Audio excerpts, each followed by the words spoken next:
Dedim ben neler çektim neler.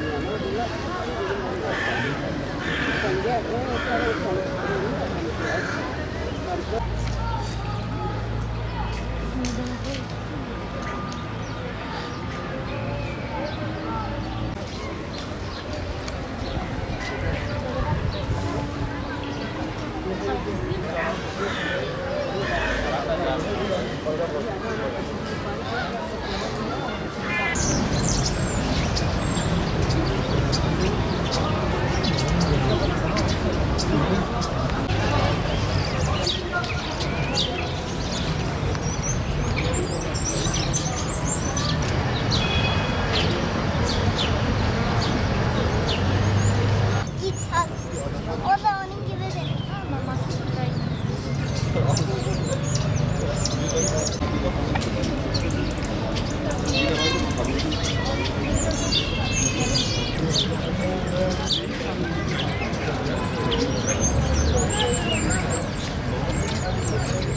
Vallahi devletimizden önce bunların topluca bir barınacak bir yerleri olması, sonra veterinerlerin bunları gidip kontrol etmesi lazım. Aşısıdır, şeydir. Yani devletimiz aslında birçok şeyde alanda yetersiz. İnşallah bu alanda yeterli olmasını düşünüyorum. Yani başıboş gezen hayvanlar insanlara zarar da verebilir. İnsanları kuduz da edebilir. O yüzden yani bir an önce bu konuya el atmalarını isterim canı gönülden. Ya başıboş gezen hayvanlarımıza bir barınak yapılmasını istiyoruz. Ondan sonra belediye sokak hayvanlarımıza denetlemesi gerekiyor. İnsanlara zaten saldırıyorlar. Saldırdıktan sonra da herhangi bir sonucunda hastalıklar oluşuyor. Bunlara sebep olmamak için barınak yapalım, ilaçlanma sistemi uygulayalım. Hayvanlar başıboş dolaşabilir ama onlar da bizim döngümüzün bir parçası. Ve hani onlar kesinlikle hiç kimseye saldırmıyor. Hatta biz onlara karışmadıkça onlar bize kesinlikle karışamaz. Yani zaten belediye barınaklar var, zaten aşılarını yapmaya çalışıyorlar. Bu mesela kuduz tarzı olanlar diyorsun değil mi? Onlar bence zaten topluyorlar.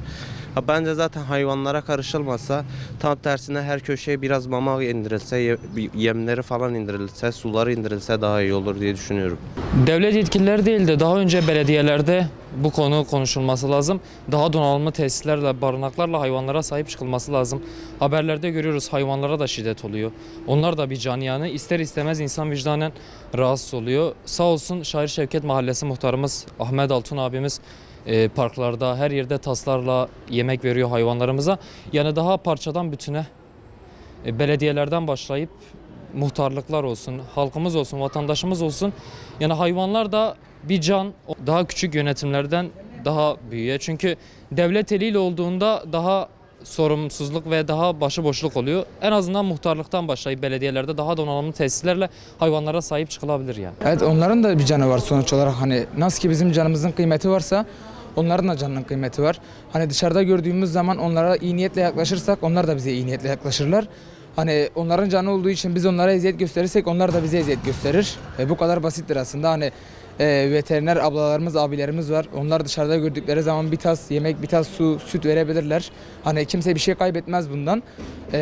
Devletimiz de barınak yapabilir. Hani birçok imkan var aslında. O kadar şey yapıyorlar. Bunu da yapabilirler. Çok şey kaybetmezler. Hani insanların da biraz daha duyarlı olmaları lazım bu konuda. Eziyet göstermek yerine sevip sayabilirler. Onların da bir canı var sonuç olarak. Onlar da hayvanlar. Belediyemiz barınak yapsınlar hani. Bunca şey yapıyorlar. O kadar hani yardım ettiklerini düşünüyoruz.